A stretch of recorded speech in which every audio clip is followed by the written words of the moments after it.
今日討論下呢個網上熱話啦。有一個電車女車長人有三急落車去廁所，咁個乘客咧就拍片公審喎，到最尾咧就公審不成，就反被圍攻咁話。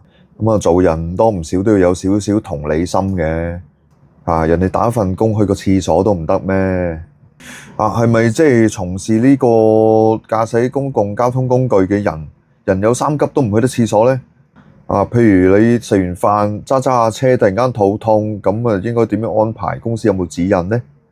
咁日前咧有一個男子就坐電車啦，佢因為咧就不滿呢個電車女車長揸下車，突然間中途咧去咗廁所，咁咧就拍咗段片嘅。佢就俾啲網民批評佢冇同理心啦。人都有生理需要，去個廁所都唔得。搭電車預咗慢噶啦，咁唔滿意就搭的士咯，係咪啊？仲有咯，使咗幾蚊就當自己大爺喎。咁呢段片咧鋪上網之後咧，車長個女兒就代呢個母親解釋事件。事緣咧就呢段片就喺個馬路的士討論區 Facebook 嘅群組上邊啦，有11秒嘅影片。咁呢個網民就話：好日都唔搭電車，而家啲司機真係差勁啊！揸下電車都可以劈低部車走入站長室，完全唔使理啲乘客。咁個影片咧現場就係呢個中環德輔道西啦，畫面就顯示一個電車女車長啱啱喺站長室離開，同埋咧佢又強調嘅係急步跑回車上。咁可能飲得水多啦，急得滯，咁去站長室去個廁所度放水。咁而樓主咧就坐喺電車上層嘅，就一路拍片，都係10零秒啫。咁搭得電車都唔係求呢個速度都係大把時間噶啦。如果人哋真係有確切嘅需要去放水嘅，咁你都唔體諒。咁我覺得呢個人冇乜胸襟咯。去個廁所都要俾人批鬥，你都見到段片，人哋都跑緊過嚟啦。有時要識得代入翻個角色，調翻轉諗下如果嗰個係你，咁你係點呢？網上邊咧一致劣評呢個網友話佢冇同理心啦，使幾蚊當大爺。如果因為咁樣人哋冇一份工你會唔會好安樂好開心呢？講真，人哋打份工，同埋你都要了解，揸電車都係一個唔係好高人工嘅職位嚟㗎。我會咁樣形容咧，佢嗰份人工嗰份糧係有啲脫離現實嘅。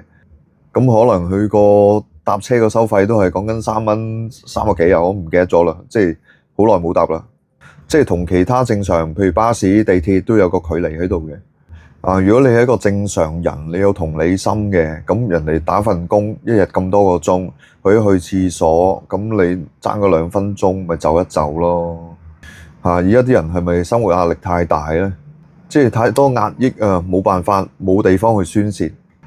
做鍵盤戰士嘅叻，拍段片擺上網係咪啊？喂，咁叻嘅咪落去同佢理論咯。我相信大班人都唔撐你。咁喺呢個群組裏邊咧，管理員咧就第二日啦，過咗1日之後咧，佢就分享翻涉事女車長個女對呢件事件嘅解釋。佢就話阿媽當時咧就因為尿急，所以去洗手間。因為咧就電車個車程其實你都知好慢好耐㗎啦。筲箕灣去到西環要個半鐘。有時塞下車假日多車嘅時間，有機會差唔多2個鐘添。咁而呢個站咧就係西環區佢唯一可以去洗手間嘅地方啦。咁你見到佢當時咧急步跑翻去電車，都係唔想耽誤乘客嘅行程啫。咁呢個行為，你見到佢都冇怠慢你嘅，算數啦。做人心胸就闊啲，啱唔啱啊？咁個女咧亦都有透露，阿媽見到個貼文之後咧，第一時間好驚喎。哇，其實呢啲咧真係俾人影咗都唔知喎，唔係成日睇住個貼噶嘛，亦都未必喺嗰個群組裏邊，係咪啊？咁個女都話啦，阿媽一路對工作都好有熱誠嘅，就每日工作10個鐘以上，可以幫助到市民咧，都感到榮幸嘅。咁佢身為一個女咧，佢都唔想希望呢件事令到母親難過咁話。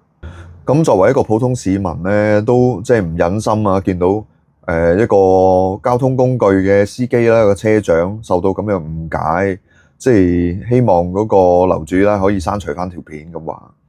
亦都希望咧，即係每個人都對呢個司機或者車長多一份諒解。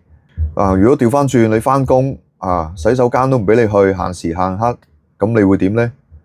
睇完網上呢邊報道咧，就即係大部分人都有啲同理心嘅，都相信99%人都會覺得係即係拍片嗰條友有啲問題啦，唔識體諒人啦，即係無論日常啦、工作上呢個去廁所都係基本嘅人權嚟嘅，有需要就要去噶啦。